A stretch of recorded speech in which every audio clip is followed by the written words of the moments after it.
Hi friends, நம்ம வந்து பப் sleeve வந்து எப்படி செய்கிறதுன்னு பார்க்கலாம். இது ஆஃப் பப் ஸ்லீவு. இதே மாதிரி தான் ஃபுல்லும், ஆனால் நம்ம அதில் அளந்து எடுக்கிறது தான் கொஞ்சம் டிஃப்ரெண்ட் வரும். ஓகே ஃப்ரெண்ட்ஸ், வாங்க எப்படி செய்கிறதுன்னு எப்படி தைக்கிறதுன்னு பார்க்கலாம்.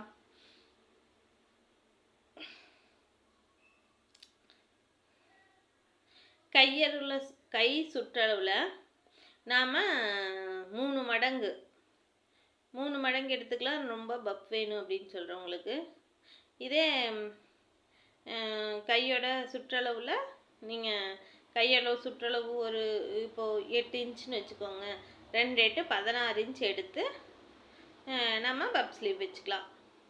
ஓகேவா? இல்லைன்னா நிறைய பப் வேணும், நல்லா அழகாக இருக்கணும், அதாவது நிறையா பப் வேணும் அப்படின்னு கேட்குறவங்களுக்கு நீங்கள் அதில் அந்த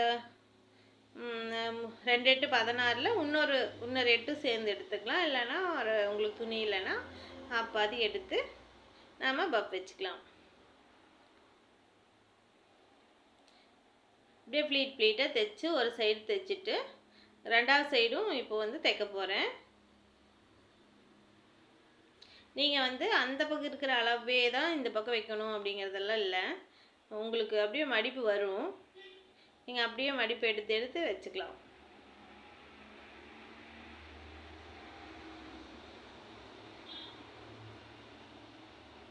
நம்ம வந்து கைக்கும் பேக்குக்கும் ஒரே டிசைன் மாதிரி பப் டிசைன் மாதிரியே நம்ம கொடுக்க போகிறோம். பேக்குக்கும் மடிப்பு டிசைன், நெக் டிசைனு, இதுக்கும் மடிப்பு டிசைன், இதுக்கும் பப்புக்கும் இந்த மடிப்பு மாதிரியே கொடுத்து பப் ஸ்லீவ் போட்டுக்கலாம். இவங்க 32 இன்ச்சு ப்ளவுஸு. நான் பேக்கு அந்த மடிப்பு மாதிரி இருக்கிற நெக் டிசைனும் நான் உங்களுக்கு காட்டுறேன். காட்டிட்டு அதனோட போட்டிருக்கிற டிசைனை நான் உங்களுக்கு போட்டிருக்கிற ஃபோட்டோவை அது கூட நான் இணைக்கிறேன். அடுத்த வீடியோவில் நான் உங்களுக்கு சொல்கிறேன்.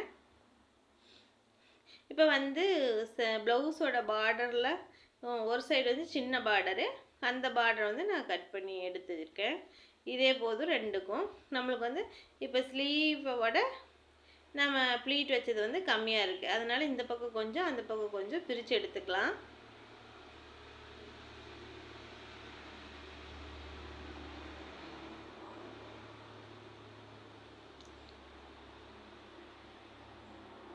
பாருங்கள், பிரிச்சுட்டேன். கீழே இருக்கிற அந்த பீஸை ரெண்டாக கட் பண்ணிவிட்டு அது மேலே தையல் போட்டுக்கலாம். அது ஓர பார்டர் சின்னதாக இருந்ததுனால நான் எடுத்துட்டேன்.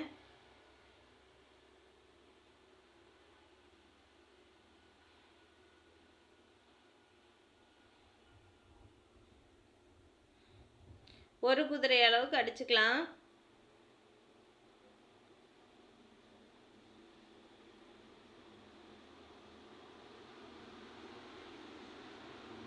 திருப்பி அமுக்கு தையல் வந்து இந்த ப்ளீட் மேலே போட்டுக்கலாம். பப் ஸ்லீவுக்கு எடுத்தோம்ல, அந்த ப்ளீட் மேலே நீங்கள் அமுக்கு தையல் போட்டுக்குங்க. இப்போ வந்து லைனிங்கில் வெட்டின கை வந்து கொஞ்சம் பெருசாக இருக்கும். ஏன்னா அது ஃபுல் ஹேண்டை விட கொஞ்சம் ஆஃப் சைஸ் கம்மியாக இருக்கிற ப்ளவுஸு. இது வந்து நம்ம ரொம்ப குட்டி ஸ்லீவாக நம்ம கட் பண்ணுறோம். அதனால் இதில் விட இந்த லைனிங் பீஸை விட அது கொஞ்சம் சின்னதாக தான் இருக்கும். பாருங்கள், நம்ம அந்த ப்ளவுஸ் அளவை வச்சு நான் இந்த ப்ளீட்டுக்கு நான் எப்படி நான் வந்து தைக்கிறேன்ட்டு. இப்போ மேலே கொஞ்சம் பீஸ் பத்தாமல் இருக்குது, அதனால் நம்ம மேலேருந்து கீழே வச்சுக்கலாம். கீழே வச்சு கீழே இருக்கிற தையலை அப்படியே நம்ம வந்து ஒரு தையல் போட்டு திருப்பி இது போட்டுக்கலாம், திருப்பி தையல் போட்டுக்கலாம். அவ்வளோதான் ஃப்ரெண்ட்ஸ், பப் ஸ்லீவ் வந்து ரெடி ஆயிடுச்சு. நீங்கள் வந்து இப்போ பாருங்கள், நான் எப்படி போட்டுட்ருக்கேன்னு பாருங்கள்.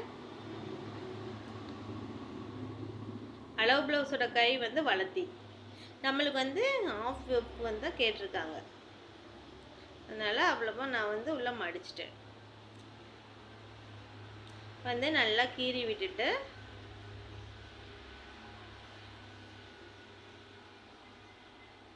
பொறுமையாக போடுங்க. ஆனால் வந்து சீக்கிரம் நூல் வந்து வந்துட்டே இருக்குது.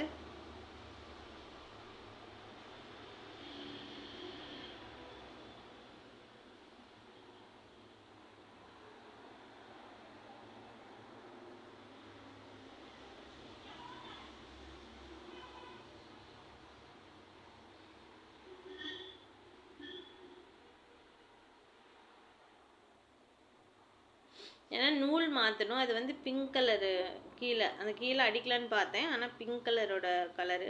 நான் வந்து ப்ளூ கலர் நூல் போட்டிருக்குறோம். நூல் மாற்றிட்டு ப்ளவுஸ் வந்து பிங்க் கலரு. பப் மட்டும்தான் சேரீயில் நான் கட் பண்ணி வச்சுருக்கேன்.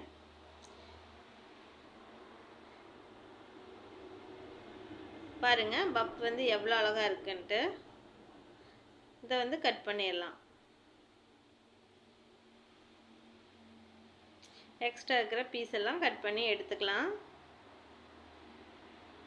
அவ்வளோதான் ஃப்ரெண்ட்ஸ், பப் ஸ்லீவ் ரெடி.